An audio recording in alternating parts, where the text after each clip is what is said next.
परंतु डॉक्टर काका निवृत्त कीर्तनकर यांची योजना आणि त्या माध्यमातून मला खूप काही शिकायला मिळाले. अनेक लोकांशी संपर्क आला. अनेकांच्या गावागावाला जाऊन या कीर्तनाच्या माध्यमातून सगळ्या लोकांच्या पर्यंत जाता आलं. एकच आपण निरूपणाला घेतलेला अनुभव आहे समर्थ सद्गुरू रामदास स्वामी महाराजांचा. साक्षात रामरायासमोर नाही तो असं काय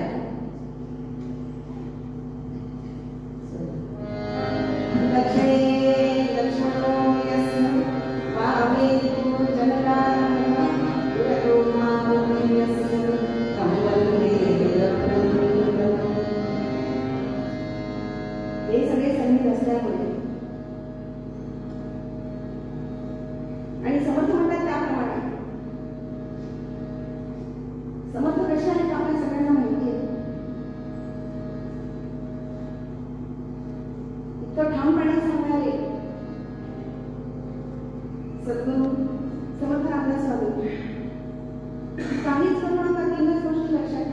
काय सावध साक्षी आणि दक्षिण ही मोक्ष हातात आहे.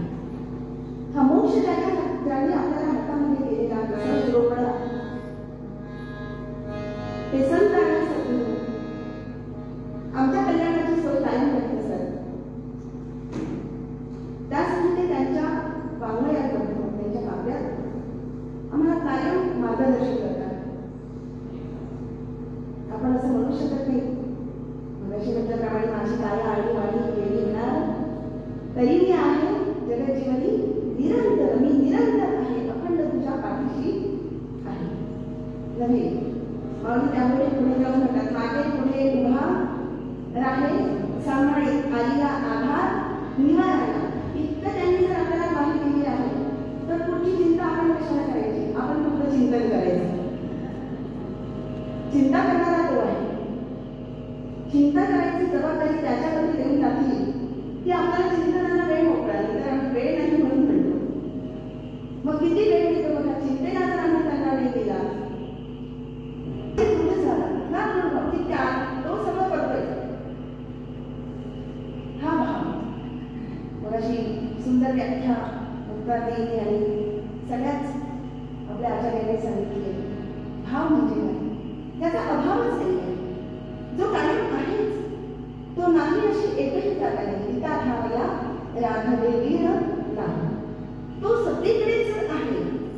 हा एवढा भाव जर आम्ही ठेवला आणि तुम्ही कसा बघू समर्थ आपल्याला असा कसा भाव ठेवायला सांगत नाही. दृढ अपरोक्ष आणि अपरिवर्तनीय.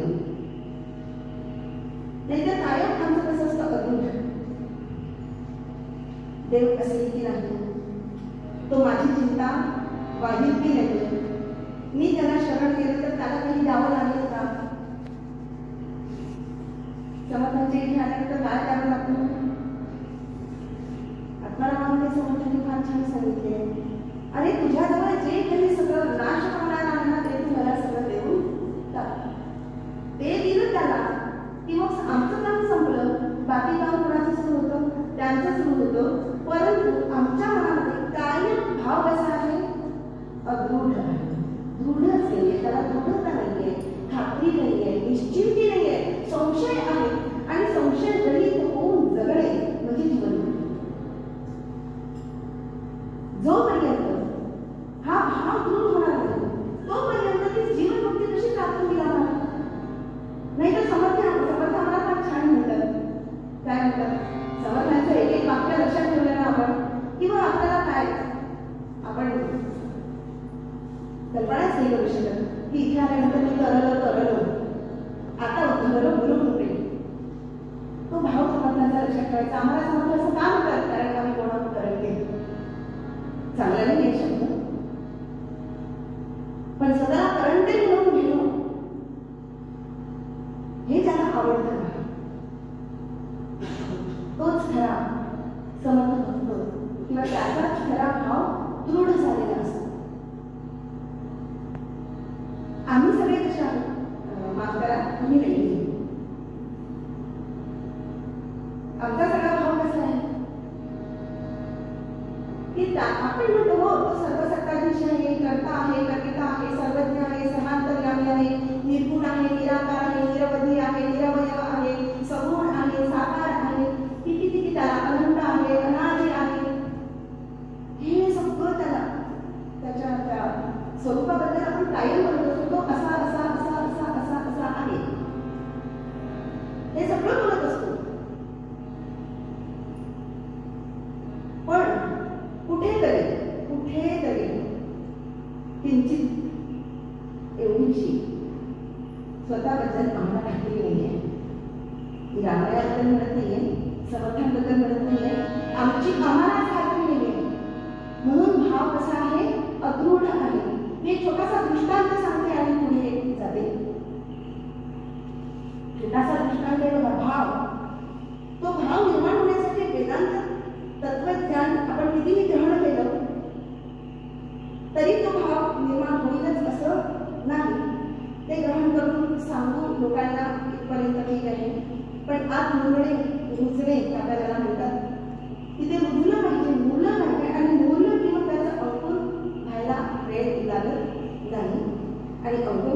कशाचं गुरु की तेच ब्रह्म मी आहे, तो मी आहे, ते तत्व मी आहे. मग आता मी आहे हे सांगत असताना एक छोटासा दृष्टांत फार छान आहे. मी बऱ्याच ठिकाणी सांगितलेलं आहे, सगळ्यांना माहिती आहे, पण खूप आवडतो आणि माझं कसं व्हावं यासाठी मी वारंवार स्वतःला सांगते. एक छोटासा दृष्टांत असा आहे. एक मुलगा आहे, तो ना रस्त्यावरती खेळतो, काहीतरी देवाचं सगळं मातीची पिंड सगळं करतो, त्याला फुल राहतो किंवा देवाची पूजा करतो. आणि एके दिवशी त्या राज्याचा राजा त्या रस्त्याने जात असतो. राज्याचा राजा त्या रस्त्याने जात असतो. जाता जाता राजाला वाटतं की हा मुलगा काय करतोय, म्हणून त्याच्या जवळ जवळ उभी राहतात. त्याला म्हणतात, बाळा तुम्ही ना त्यांच्याकडे बघतो, काय गोड मुलगा आहे, राजमुलगा इतका सुंदर, 8 वर्षाचा मुलगा, गोरा गोरा काम, पिवळे पिवळे केस, असा छान. राजाचं मन अगदी त्याच्यावरती बसतं. राजा त्याला म्हणतो की बाळा तू कोण रे, कुणाचा, कुठे राहतोस, काय करतोस. तो मुलगा म्हणतो की माझं नाव मला माहिती नाहीये, मी कोण हेही मला माहिती नाहीये, मला एकच माहिती आहे की देव माझा आहे आणि मी त्या देवाला शरण गेलेलो आहे, तो देव माझा आहे. राजा म्हणतो की असं कर, तुला कोण आहे, आई बाबा नाही, मला कोणीच नाही, ना मला आई आहे ना मला बाबा आहे, माझी आई त्वमेव माता असतं.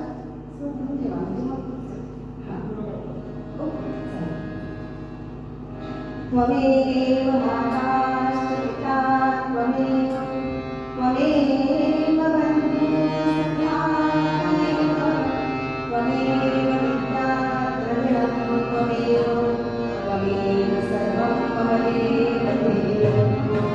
सद्गुणा. तूच सगळं माझं आहे. त्वमेव माता पिता त्वमेव, त्वमेव बन्धुः सखा त्वमेव, तो सगळं माझं आहे. अरे पण कुणीतरी असायला लागतं ना, तुझं सगळं करायला कुणीतरी लागतं. तो कशाला कोणी लागतो, आहे ना माझा ते सगळं करायचं. नाही कुणीतरी लागतं. असं कर बाळा, तू माझ्या घरी जगतोस, मी राजा. अरे मी तुला राजपुत्र करतो, म्हणजे माझं पुढचं ते दायित्व आहे ते तुला मी देणार. तू राजा होणार या देशाचा, चल तू माझ्यासोबत. मुलगा म्हणतो नाही मी तुमच्यासोबत येणार नाही. राजा एवढा हट्ट करतो, खूप हट्ट करतो.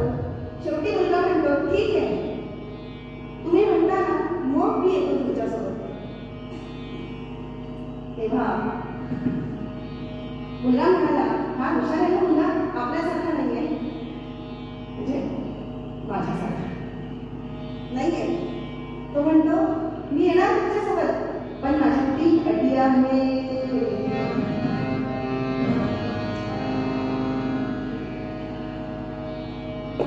त्याला म्हटलं राजाला, कामा म्हणून काय वाटतं आपल्याला, काय आहे कामा, सांग, तुझ्या सगळ्या अटी मला मान्य आहे. होय नक्की बघा, विचार करा. अरे मान्य आहे बाबा, बघा बरं, नंतर म्हणायचं नाही की मला त्या अटी मान्य नाही. ठीक आहे, सांग तू तुझ्या अटी काय. राजा माझी पहिली अट आहे, मी तुमच्याकडे येणार, तुमच्या घरी राहणार, तुमचा पुत्र म्हणून वाटणार, तुम्ही मला राज्य देणार. परंतु माझी पहिली अट, तुम्ही काय करायचंय बघा, मी झोपणार, तुम्ही झोपणार नाही.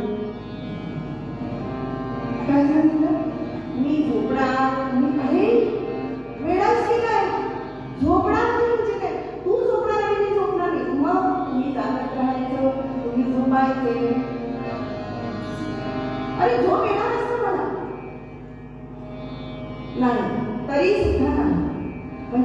अट मान्य आहे. ठीक आहे, चल तुझी अट मला मान्य. आता माझी दुसरी अट आहे. चांगलं लक्ष द्या. काय अट टाकली? मी जेवणार, तुम्ही जेवणार. म्हणजे तू जेवणार आणि मी जेवणार नाही. आणि ही अट मान्य केली. आता तिसरी अट बघा. ऐकताय ना राजन? बरोबर म्हणाले हो. बघा माझी तिसरी अट कशी आहे. मी कपडे घालणार,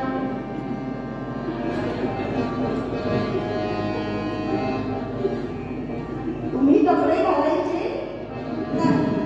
मान्य आहे का? अरे काय वेळेसारखं बोलतोस? ह्या कुठे अटी झाल्यात काय? हे सगळं तर म्हणे काय तू अगदीच.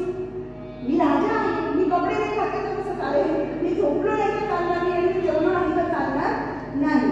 काय आहे मग? राजन, मी ज्या देवाला माझा माता पिता मानतो ना, मी जेवतो तो जेवत नाही. मी झोपतो तो झोपत नाही. मी कपडे घालतो तो घालत. वेदांताच्या दृष्टीने विचार केला तर उपाधिकारी सगळ्यांना आम्हाला अडकवून स्वतः मात्र निरुपाधिक आहे. आमचं स्थूल शरीर आम्हाला अन्नाला बसायला दिलेलं आहे आणि तो मात्र कसा आहे. आणि झोप म्हणाल तर तो आम्हाला कायम डोळ्यात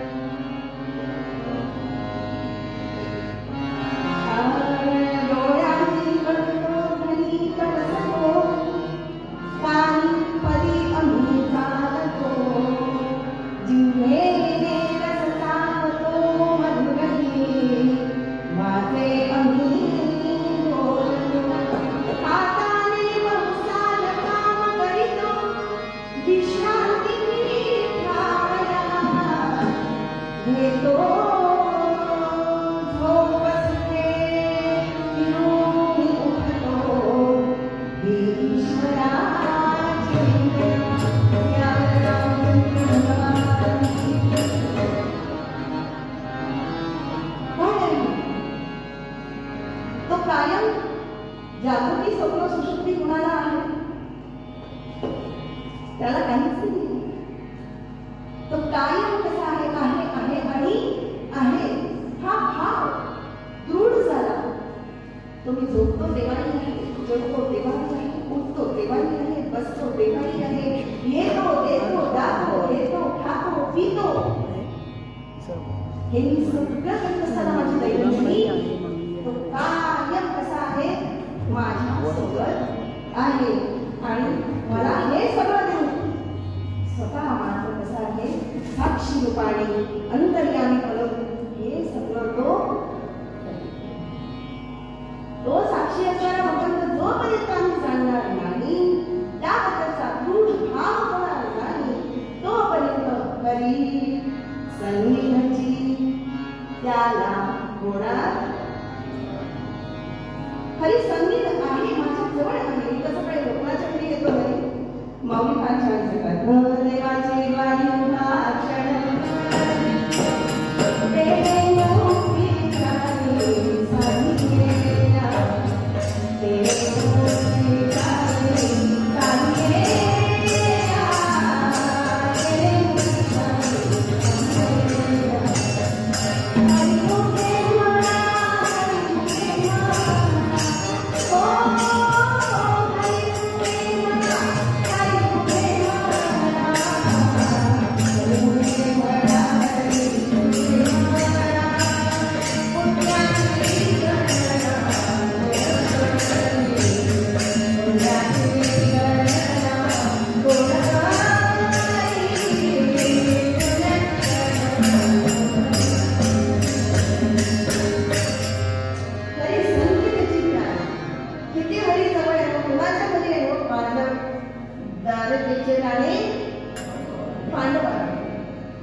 करता कविता सकल जगामध्ये ज्याचं दापकत्व जोडून धरून उरला आहे असा हरी कृष्ण रूपाने इथे आमच्या सहवासामध्ये आलेला आहे, आमच्या जवळ आलेला आहे. आणि म्हणून हरिवरती त्यांचा इतका दृढ भाव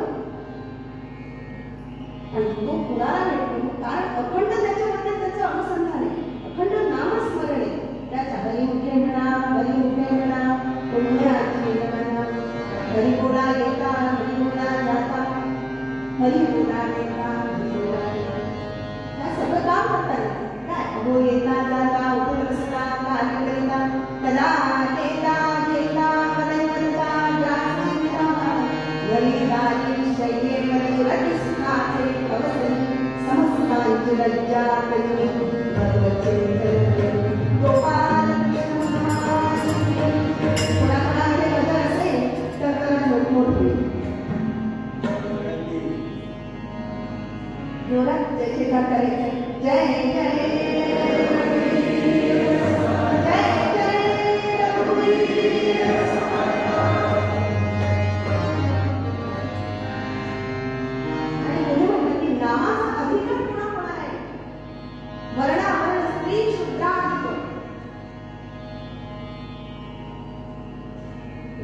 असे ना त्यांना नाम रतीला लागले, नाम रतीला नामाबद्दलचं प्रेम कोणी असो कुणाच्याही अंतःकरणामध्ये नामाबद्दलचं प्रेम उत्पन्न व्हायलाच पाहिजे. नाम आम्हाला आमचं नाव कुठलं होतं,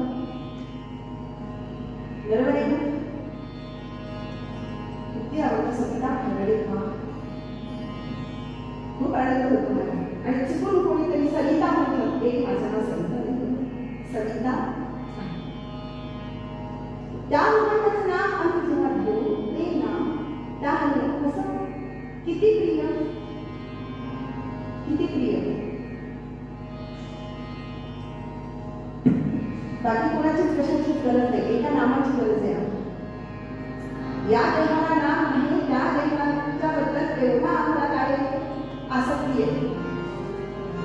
ज्याने आम्हाला देव दिला, ज्याने आम्हाला नाम दिलं, सृष्टी दिली, त्या भगवंताकडे आमचं अजिबातही लक्ष नाही. त्याचं नाम आम्ही आमच्या मुखातून घेत नाही. मला फक्त 1 तास दिलाय माहिती आहे, जाते पुढे पुढे घाली.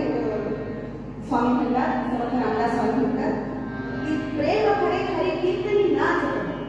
आता नाम कसं घ्यायचं, हरीचं कीर्तन करीत करीत जो प्रेमाने, कारण भक्ती कशी आहे भगवतीचं सुंदर वर्णन डॉक्टर मुलींनी केलेलं आहे.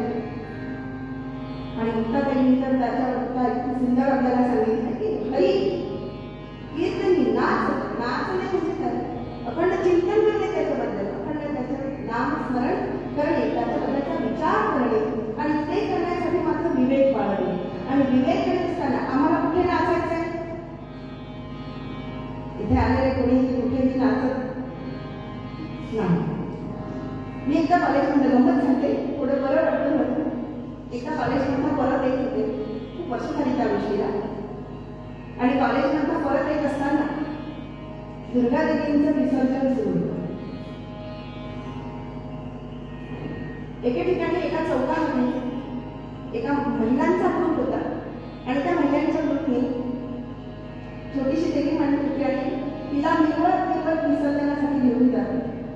आता त्याच दिवशी गावातल्या सगळ्या देवींचं विसर्जन असल्यामुळे गावात त्यांना तो सिंथेसायझर वाजवणारा आणि ढोलताशा वाजवणारा जरा असा तसाच मिळाला, ज्याला फक्त एकच येत होतं, काय, जय अंबे गौरी मैया जय श्यामा गौरी, एवढंच त्याला वाजवता येत होतं. त्याला काही वाजवता येत नाही. त्या महिन्यामध्ये जवळजवळ आता 1.5 किलोमीटर त्या चालू आल्या असतील तर तेवढ्या याच्यावर काय नाचणार त्या आहे ना. तर त्यांच्याजवळ गेल्या, मी बघितलेली घटना आहे. अगदी चांगला पदर पुचला, काय झालंय, तुला किती पैशात ठरवलंय, आणि 1200 रुपये. 1200 रुपये कोणी दिले मोठ्याने तुला 1200 रुपये? तुला काही गाणी बिणी वाजवता येतात की नाही? आम्हाला नाचायचं आहे. मग काही नाच वाजवतो ना मी.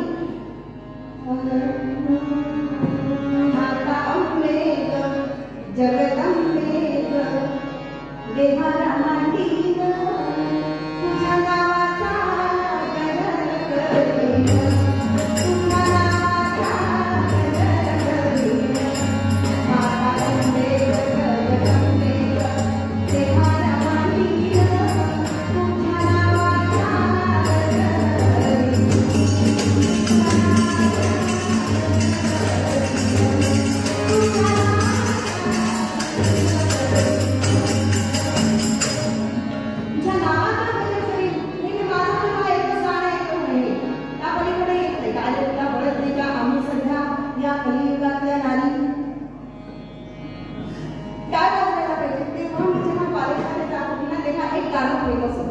म्हणजे प्रसिद्ध होतं. कुठून आलं माझं विनोद तुम्ही फक्त घ्या आणि समाजाचं निरीक्षण करत असताना आपल्याला समाजात काय चाललेलं आहे ते जर आपल्याला बाजूला करायचं असेल तर किती काम आपल्याला करायचंय याचा विचार या कथेच्या माध्यमातून करायचा. किती आपल्याला त्या महिलांपर्यंत जाऊन मिटवायचं आहे की बाई ग तू हे करतेस ते बरोबर नाहीये. ती त्याला सांगते जाऊन म्हण, अरे म्हण ना काय कोंबडी म्हणाली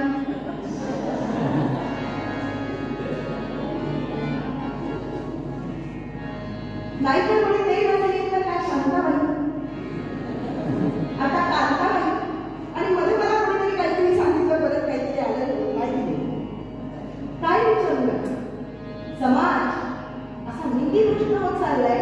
त्यासाठी हरिकीर्तन करण्यात आली प्रेम हरिकीर्तनी नाच. काय सुंदर म्हणताय समर्थांनी लाजलेले लाजेला. सुंदर शब्द आहे लाजलेले लाजेला. परंतु त्या मंदाताई म्हणतात की हरीचं नाम कसं लावं मोठ्याने घ्यावं. लाज न बाळगता मंदाताईचं ब्रह्मपुरीचं वाक्य आहे. लाज न बाळगता बाकी कामांसाठी मला लाजेल आणि लाजवेल. बाकी करताना मला लाज नाही वाटत पण या लाजेल आणि लाजवेल असं नाम आणि त्या पद्धतीकडे आम्ही काय काम करावं काय कोण नाचलेलं मीराबाई. परंतु त्या डॉक्टर काका म्हणतात की मीराबाईचं उदाहरण समोर तेव्हा नाचताना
किंवा दुःखाची झळ पोचणार काय त्या नामामध्ये सामर्थ्य. आणि म्हणून समर्थ म्हणतात की ते नाम मी इतकं घेतलं ना इतकं घेतलं जो रामी रामी आपल्याला माहिती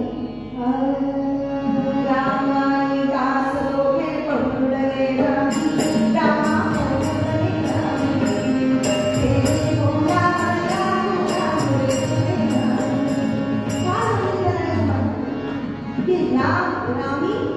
रामदास पण गिरा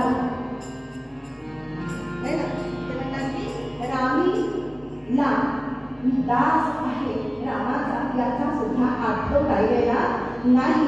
एक रूपता त्यांच्यामध्ये म्हणून ते म्हणतात की सहजी सहज विराळा.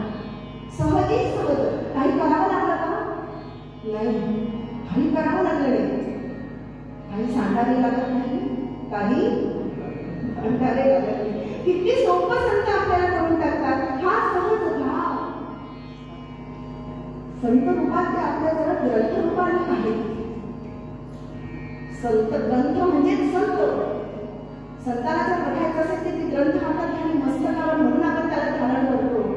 त्यांचा भाव एवढा रामाच्या प्रती पूर्ण झालेला आहे की ते एकरूपच होऊन गेलेले आहे. सहजी सहज विराळा. आठव नाठव नितूपण गेले गाया पाहता पंढरीच्या राया.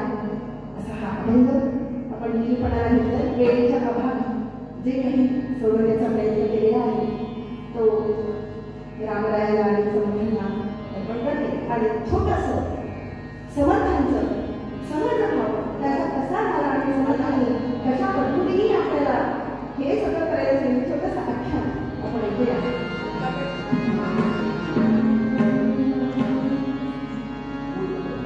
मूळ पदामध्ये समर्थ म्हणतात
थोडक्यात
एवढं सगळं केलं.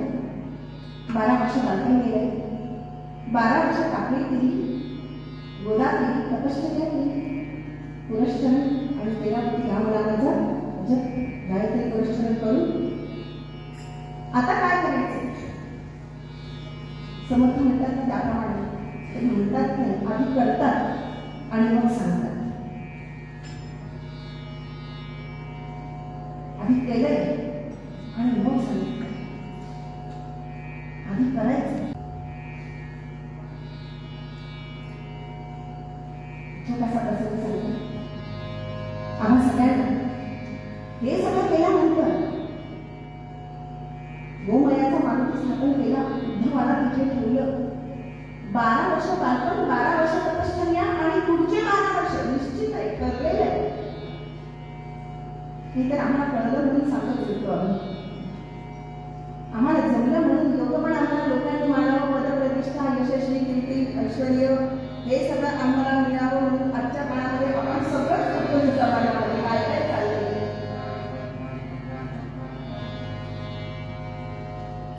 हे सगळं मिळालं याच्यासाठी अट्टाहास आहे आमचा.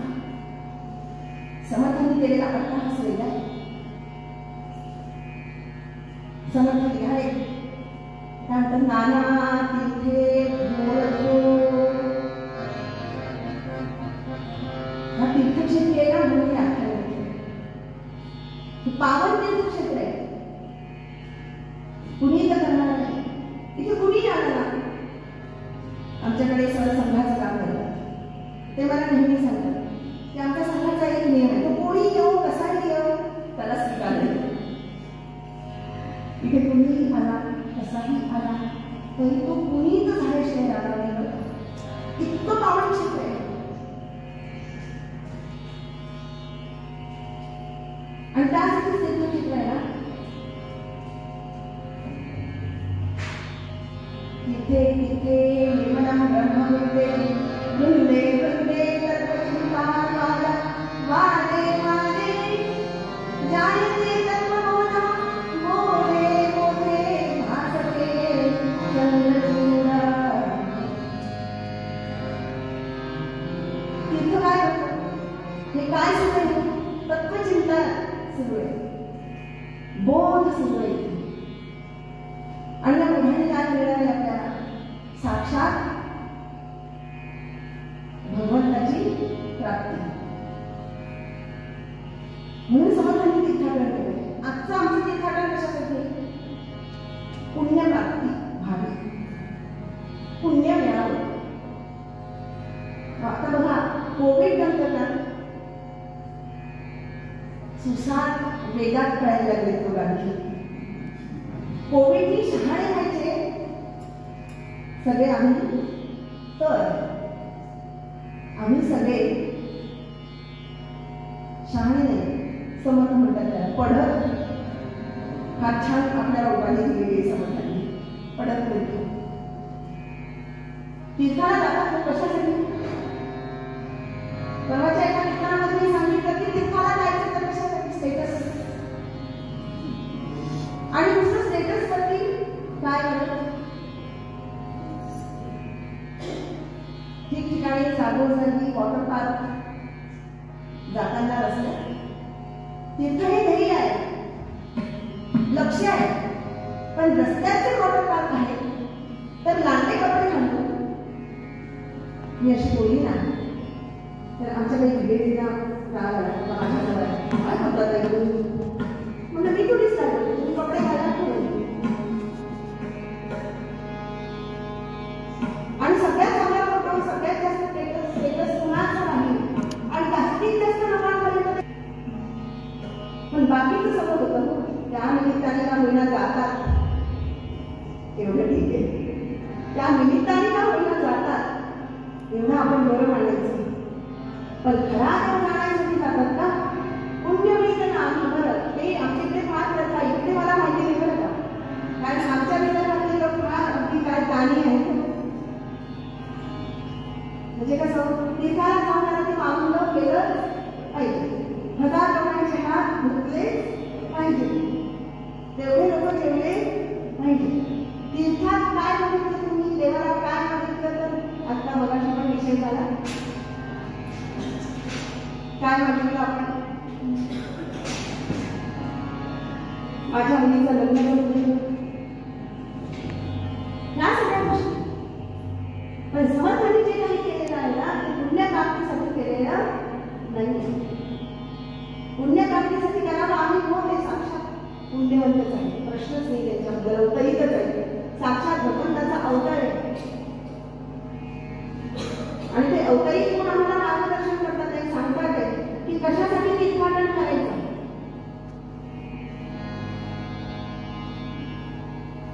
सगळ्या समाजाचं अवलोकन करण्यासाठी माऊलींपासून ते आतापर्यंतचे सगळेच्या सगळे संतांनी तीर्थाटन केले आहे. पण समर्थांचं तीर्थाटन हे वेगळं आहे, ते 19 तीर्थाटन आहे. तीर्थाला जायला ठरवलंय तर त्यांनी 12 वर्षापर्यंत अखंड अविरत भ्रमण करीत होते. नागपूरचे कवी आहेत, त्यांनी फार छान म्हटलेले आहे, योगेश्वर हा मुनी मानन्या गगनाला गगसनी निघाला. योगेश्वर हा मुनी मानन्या गगनाला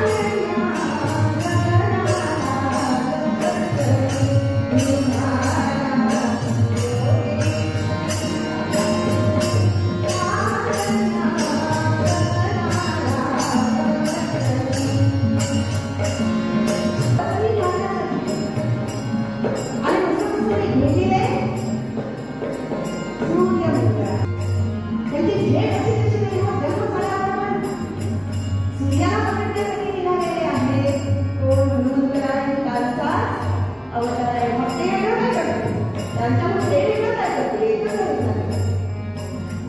गगनाला गगसनी घालण्याचं ध्येय त्यांनी ठरवलेलं आहे.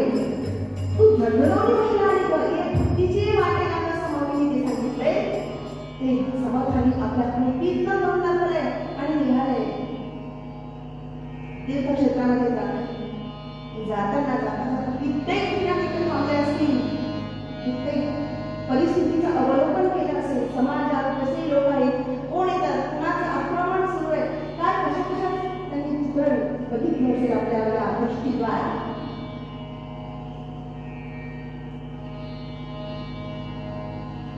आणि कसा आहे त्यांचं नेमकं, आम्ही आलो तिथे यात्रेला सज्जनगडाला जायचं. एक द्या, दुसरी द्या, एकाच्या खायच्या वस्तू, पहिल्या एक, पहिल्या दिवशीची साडी, दुसऱ्या दिवशीची साडी, तिसऱ्या दिवशीची साडी, सगळं आमच्या 5 दिवसाच्या 5 साड्या गुंडाळण्यात आल्या पाहिजे. सगळं सगळं घेऊन आलंय, खायचं घेऊन आलं तर भरपूर मिळतं, तरी सुद्धा आमच्या सगळं त्याच्या बारा भरलेल्या आहेत.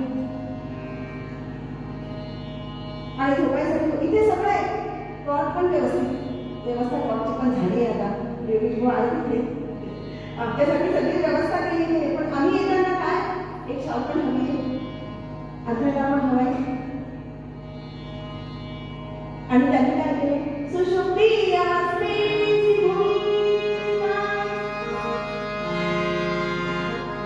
सुषुप्ती अवस्थेमध्ये भूमीवरती झोप आली.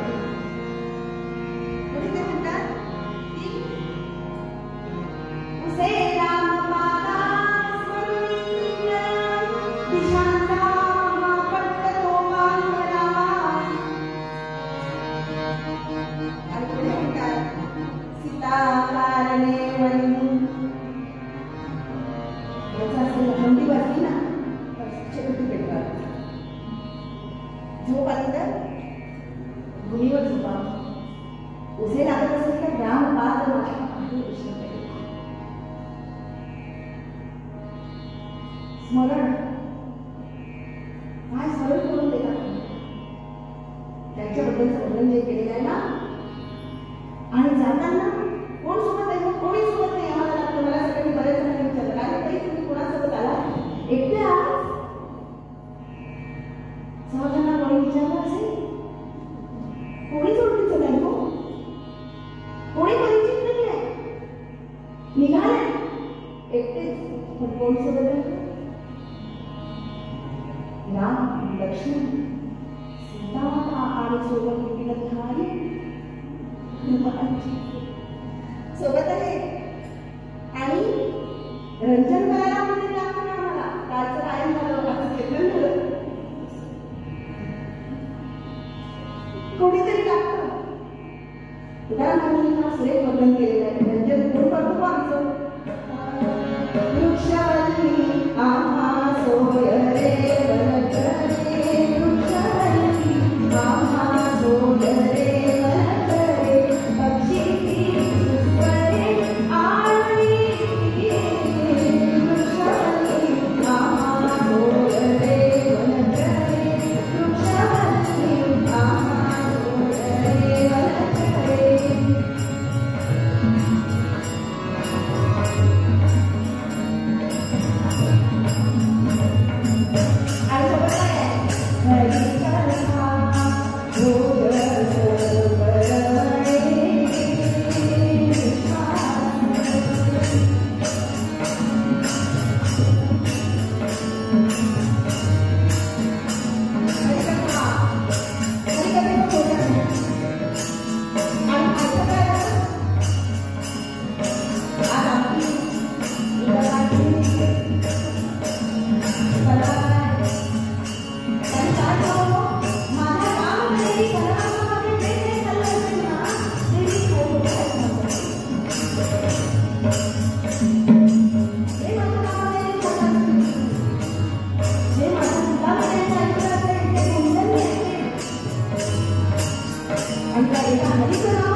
आणि तोपर्यंत सुद्धा त्यांचा आचरण धर्मादृष्टीतच होतं. आणि म्हणून पुढे मनांतर त्यांनी केलंय ना अशी भ्रमंती केलेली आहे त्याच्या बळावर. नाहीतर आम्ही अजूनही आमचा बाप्या तो बाप्या काही घराच्या बाहेर पडत कसा नाशिक आहे बाळा.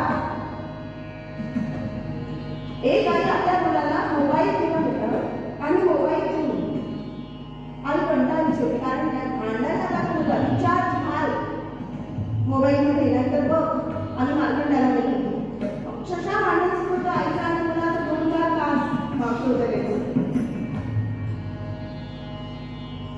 इतक्या थोडं रिचार्ज हाल मोबाईल मध्ये आई कंटाळली होती. पहिल्यांदा त्याच्या हातात मोबाईल दिला नसता आम्ही त्याच्यातून नाही गो माझी मुलगी ना इतक्या लांब जाते पुण्यात राहते इथे राहते तिथे राहते ठीक आहे हो पण तुमची मुलगी काय उपद्रव करते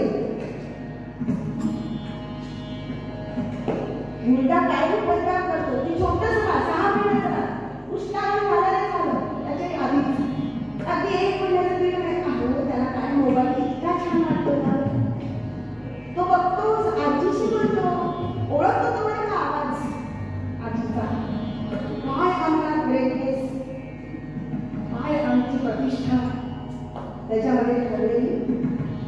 आणि हे लहानसं लेकरू घरात बाहेर पडलेलं आहे.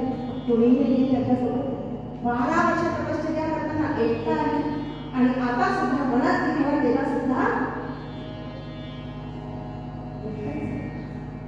एकटा चौकडी. किती एकटं राहायचं ना, किती छान आहे हे. समर्थांचं चरित्र जर आम्ही अभ्यासलं नव्हे, समर्थांच्या चरित्राला आम्ही आमच्या अगदी मनात जर रुजवलं ना, घराघरात जर रुजवलं ना, आज काळाची गरज आहे, देशाची गरज आहे. तर बांगलादेश व्हायला वेळ लागणार. एवढं मोठं अयोध्येत एक मंदिर झालंय, राम व्हायला आलाय, पण रामाला जाणणारच नाही.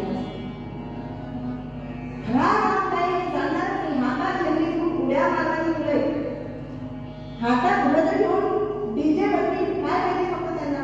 काही अहो डीजे केल्याशिवाय होणार नाही. म्हटलं नाही त्यामुळे असा डीजे लागणार टाळ म्हणता येते, दिंडीवरती नाचणार, डीजेवरती नाचणार नाही. अहो पण आम्ही गाडी देवाची लावू ना, गाडी देवाची लावून त्याने देव चांगला आहे असं होणार आहे का? प्रवचन ठेवावं काय तर परत नाही बोला. म्हणून त्याचं तसंच नियोजन की त्या निमित्ताने 4 लोकांच्या कानावरती त्या ग्रंथात काय सांगितलंय, संतांनी काय सांगितलेलं आहे, हे आचार आणि विचार एका अधिकारी व्यक्तीच्या मुखात लोकांपर्यंत ऐकायला जातील असे अनेक अधिकारी आपल्या देशात आहेत अजूनही. समर्थाचा अट्टहास त्यासाठी अवलंबन केलं. जनसमुदाय समुदाय जिथे गेले तिथे त्यांनी मठ स्थापन केलेले आहे. आणि सामान्यपणे झालंय का एवढंच केलं का त्यांनी प्रयत्न नाही. समस्त भारत भिली पालखी ते करताना त्यांना काही त्रास नसेल का झाला.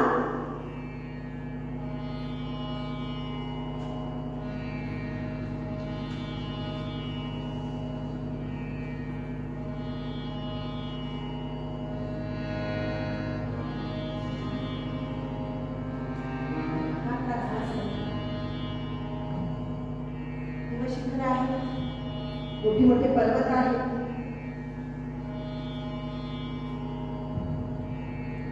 एकटे एक छोटासा प्रसंग सांगते.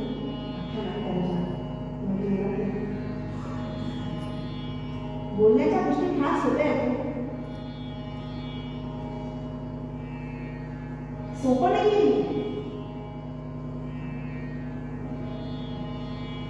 तुकाराम महाराजांनी सुद्धा आपल्याला सांगितलं की भक्ती ते कठीण सुळावरील कोळी. म्हणून विवेकानंदांनी किंवा शुद्धीने आपल्याला सांगितलं उत्तिष्ठ जागृत प्राप्ती परांकुली सूर्यस्य धारा शिखा दुरत्या दुर्गम कवयो. हा कठीण आहे असं वाटतं, पण संत कशासाठी आहे, शास्त्र कशासाठी आहे, ग्रंथ कशासाठी आहे. ते कठीण सोपं करून देण्यासाठी. प्रत्येक व्यक्तीच्या अंतःकरणामध्ये चित्तामध्ये बसलेल्या भगवंताला त्याला प्राप्त करून देण्यासाठी सोपं करून दिले. सोपे आहे चित्त साह्य. चित्ताचं साह्य होणार यासाठी संत अखंड जगत असतात, कष्ट घेत असतात. किती कष्ट घेतले त्यांनी. एक प्रसंग आहे हिमालयातल्या जाताना. उन्हाचे दिवस आहेत, फार ऊन पडलेलं आहे. आमच्या तिकडल्यासारखं कोणती नाही अशी लागली होते तो. आणि समोर कुठे गेलं तर एक काळा पाषाणाचा मोठे असे खडक आहेत, दगड आहेत, पर्वत आहे. आणि त्या पर्वतावर समोर एकटे निघाले सगळं बघत. आणि सोबत कोण आहे, फक्त राम राहिला आणि रामाचं भजन. मात्र मनात दूर झाला की माझ्या समोर राम राया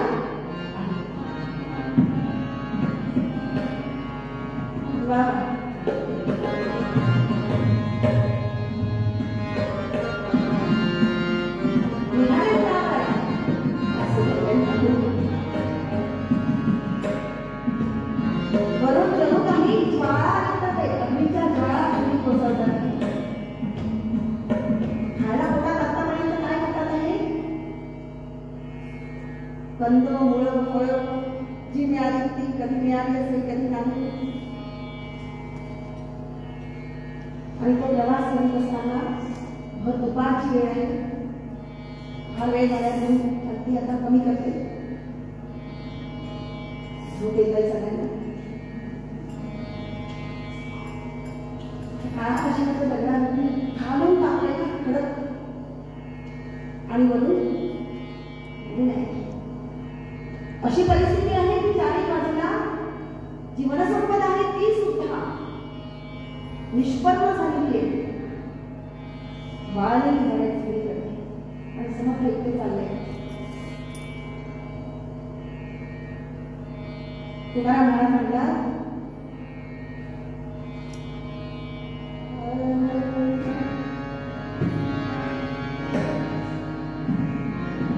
ब्रह्मज्ञान मोहे ब्रह्मज्ञान मोहे लेखुनाचा दोषी ब्रह्मज्ञान मोहे लेखुनाचा दोषी तेथे भावापोटी हरून तापो तेथे भावापोटी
लेकरांच्या गोष्टीसारखं नाही आहे.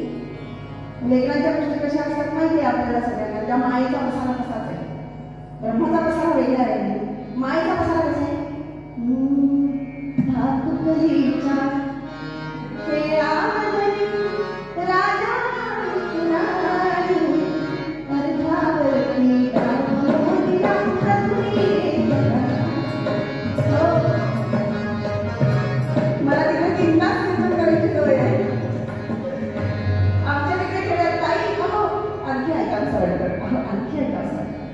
माईक सगळं नसतं. एकच माईक असा दोरीला टांगलेला. तबल्याला नाही आणि पेटीला पण नाही. त्यांचा आवाज पण येत नाही, पण त्यांचं मात्र लक्ष ऐकण्यामध्ये असतं. आपल्याला माहिती डोक्यावरनं बदल घेतलेला वारकरी म्हणला हा ब्रह्मज्ञान झाला. असं तिकडे पण आहे. वंदनीय महाराजांनी म्हटले कामात लक्ष रामावरी प्रेम अंतरीचे हरी नाम भेटाचे जपमान वातू. काम करत असताना अंतरीच्या रामाकडे लक्ष ठेव असं त्यांना ठासून सांगितलेलं आहे वंदनीय महाराजांनी. त्यामुळे माझं लक्ष मात्र कशावर असतं, रामावरती असतं.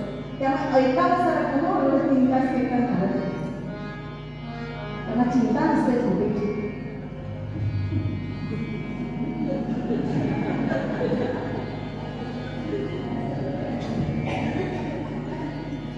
इथे सगळ्यांना चाललेलं असल्यामुळे इथे चिंता असू द्या. आम्ही सगळ्यांनी चाललेलं असं आम्हाला वाटतं आहे ना.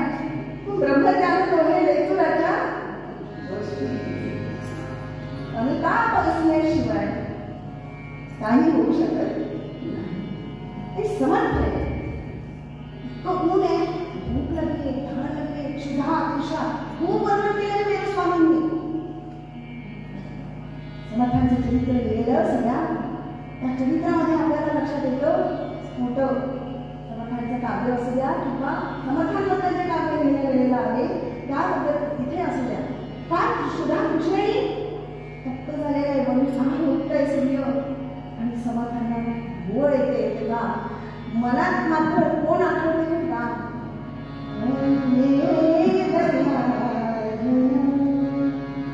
स्वामी रामा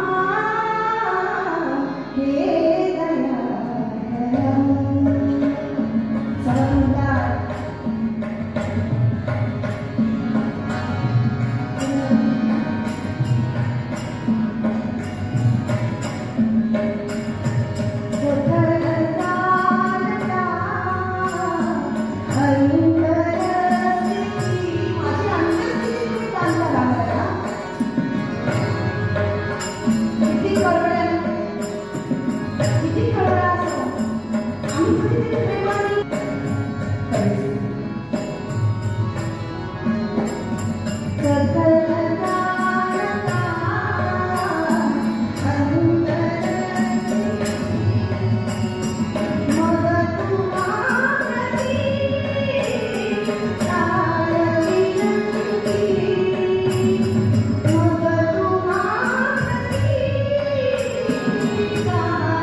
समर्थांचं मस्तक आपल्या मांडीवरती घेतलं. त्याला पूर्वार समर्थांना पूर्वार नेत्रांवरती एक चढत ठेवून आणि त्या अवस्थेमध्ये समाधीचा अनुभव समर्थांना दिला आणि 1 वर्ष समर्थ त्या स्थितीमध्ये राहिले आणि राम आणि लक्ष्मण दोघे 2 धरून राहिले. तिथे त्यांच्या रक्षणासाठी असं वर्णन तेजस्वामी आमच्या रक्षणासाठी एकटीने राग पाहिला. फक्त काय करायचं, कीर्तन इथे संपलं. चिंतन आपल्याला करायचं. समर्थांनी आपल्याला चिंतनाला अभंग दिलाय. चिंतनाला अभंग दिलाय.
तबल्यावरती अतिशय सुरेख साथ दिली. मला ते बोलले की मला फक्त गिटार आणि उजवी अर्धा वाजवता येतो, पण असं काही नाही. किती सुरेख त्यांनी साथ दिली. आणि काय माझं भाग्य, आचार्य काळावरती बसले माझ्यासोबत. आचार्य खरोखर त्यांनी मला काळावरती साथ दिली. त्याबद्दल त्यांचे परत एकदा मनापासून आभार मानते. आणि मला इथे कीर्तन सेवा करण्याची संधी आयोजन समितीने, योगेश बुवा आणि समर्थ सेवा मंडळाने दिली, त्याबद्दल मी सर्वांना एकदा शतशः वंदन करते, प्रणाम करते. हरिओम.